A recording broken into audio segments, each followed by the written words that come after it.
টি-20 বিশ্বকাপ শুরু হয় 2007 সাল থেকে। এখন পর্যন্ত যতগুলো আসর আয়োজন করা হয়েছে সব আসরেই অংশগ্রহণ করেছেন বাংলাদেশ। 2007 সালে দক্ষিণ আফ্রিকা আয়োজন করেন টি-20 বিশ্বকাপ। প্রথম ম্যাচের প্রথম আসরেই চমক দেখান টাইগাররা। শক্তিশালী ওয়েস্ট ইন্ডিজকে হারিয়ে দিয়ে দারুণ শুরু করেন বাংলাদেশ। সেই ম্যাচে মোহাম্মদ আশরাফুল মাত্র 27 বলে 68 রানের একটি অসাধারণ ইনিংস খেলেছিলেন। তবে প্রথম ম্যাচ জেতার পর আর কোনো জয় পায়নি বাংলাদেশ। 2009 সালে টি-20 বিশ্বকাপ খেলতে বাংলাদেশ ইংল্যান্ডে যায়। সেই আসরে মাত্র 2টি ম্যাচ খেলার সুযোগ পায় বাংলাদেশ। 2টিতে হেরেই টুর্নামেন্ট থেকে বিদায় নেয় বাংলাদেশ। এক বছর পর 2010 সালে টি-20 বিশ্বকাপ আয়োজন করা হয়। বাংলাদেশ সেই আসরেও 2টি ম্যাচ হেরে টুর্নামেন্ট থেকে বিদায় নেয়। 2012 সালের টি-20 বিশ্বকাপ আয়োজন করেন শ্রীলঙ্কা। এবারও একই হাল, গ্রুপ পর্বে 2টি ম্যাচ হেরে ফিরতে হয় টাইগারদের। 2014 সালে টি-20 বিশ্বকাপ আয়োজন করেন বাংলাদেশ। নিজেদের মাটিতে বিশ্বকাপে সেবারই বাংলাদেশ দ্বিতীয় জয়টি পায়। সেই আসরে একাধিক জয় পায় টাইগাররা। নিশ্চিত করেছিল সেকেন্ড রাউন্ড, তবে সেকেন্ড রাউন্ডে সবগুলো ম্যাচে হেরে বিদায় নেয় বাংলাদেশ। 2016 সালে টি-20 বিশ্বকাপের আন্তর্জাতিক টি-20তে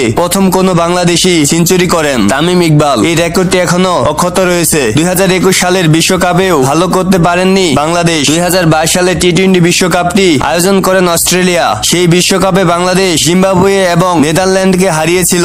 2024 সালে টি-20 বিশ্বকাপ খেলার জন্য দেশ ছেড়েছে টাইগাররা। 2 জুন বিশ্বকাপ শুরু হলেও বাংলাদেশের খেলা 7 জুন। এই আসরে ভালো কিছু করতে পারবে কি বাংলাদেশ? আপনার মতামত জানিয়ে দিন কমেন্ট বক্সে।